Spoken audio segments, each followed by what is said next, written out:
Hello and welcome to this edition of Friday Quick Tip. In this Friday Quick Tip, it might not even be Friday, I might just put it in on Friday. In fact, I have to tell you it's Tuesday. Just a bit ahead of myself for a change.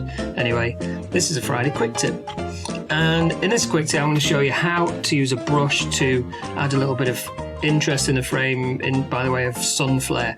Now, if you've got the sun in the frame already, this works really well. If you haven't, or you know the sun's just out of frame, then this can also work. So really, we just want to try and enhance what's already there, and rather than add things that aren't there and make the image look edited, we just need to kind of be subtle with it and just be careful with where we put things and look at the shadows and the light on the image already.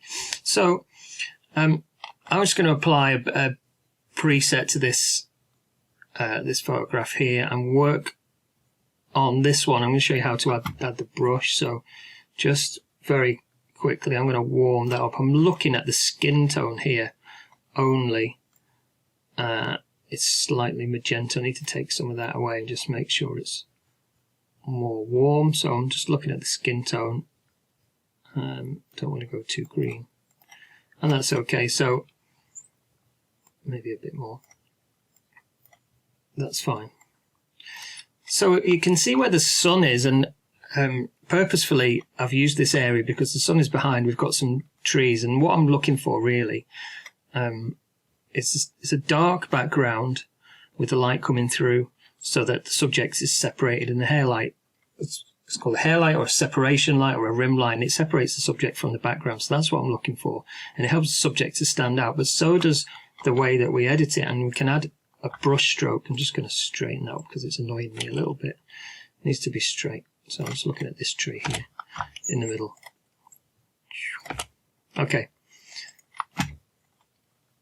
I'm going to add the brush. So go into the brush tool here.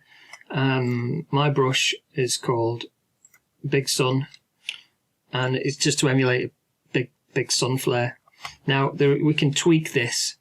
The density can be brought down a little bit or up depending on your taste, and it's just really a bright brush, and it's very easy to make on your own. People are welcome to have this preset, but these are the settings here. Feel free to write them down.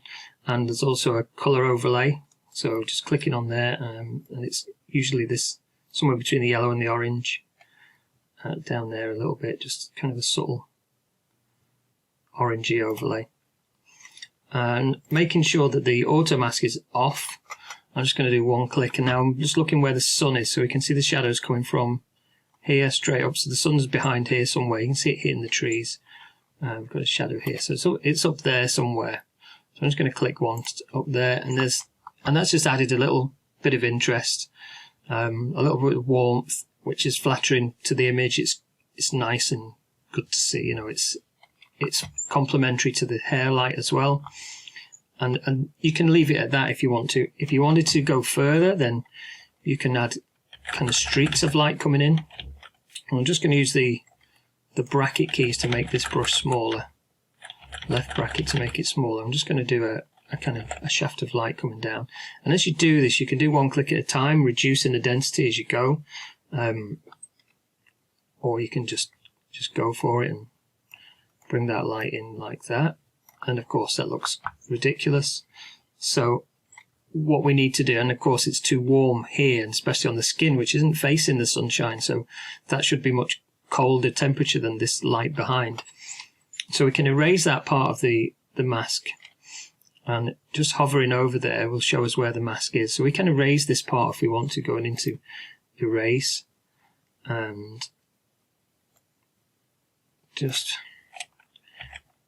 going onto the face here and just brushing that in, and just erases that part of the mask on the face. So you can see it's not 100% opacity, so we just need to keep brushing that on.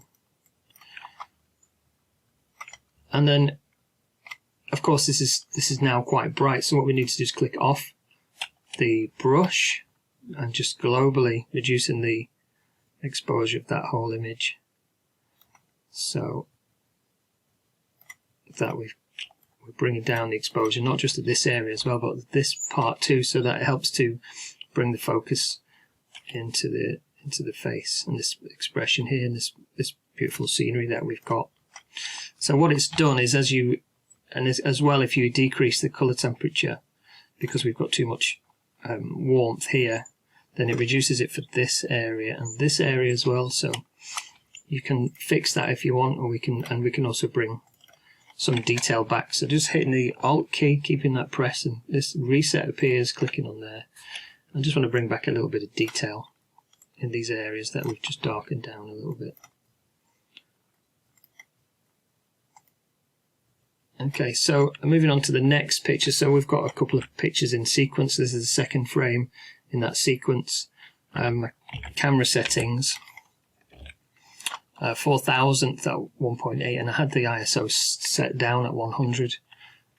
4000 at 1.8, so it's exactly the same. So you would presume that the settings would carry over. So in the bottom right hand corner, we've got this previous, and now you can do this back and forth from any image, from one to the next, even if it's not in line, as long as you click on one image in the sequence and then you click on the one you want to copy the settings to, and then click previous. So I'm just going to do that and see what that looks like. This is always worth having a go, and that's not bad. A couple of tweaks needed maybe, but I'm not going to do those at the moment, but that's fine. And just to show you the same kind of thing on another image, just going into this one. So you can see this is heavily backlit, and shadows here, sun's up there, backs directly to the sun, and I do underexpose a little bit purposefully to make sure we don't blow out the highlights on these thin hair, the hair light as well. So I'm just going to tweak the white balance. It's a bit funny, this white balance. Let's see what auto does. Yeah, not bad. A bit magenta-y. We'll fix that later. I'm just going to show you what the brush would look like then in here. So adding the brush, I'm just going to do one click, a big brush at the top, and that's it. And that's what I would do to that image. So that's how to use the brush, just to add an element of sun flare in a photograph. So quite often, big brush right at the top, one click, and leave it at that. Again, don't go wild with this. It needs to be very subtle, but it just helps to add a little bit more kind of warmth to the frame, and just that aesthetic, which is quite pleasing to the eye.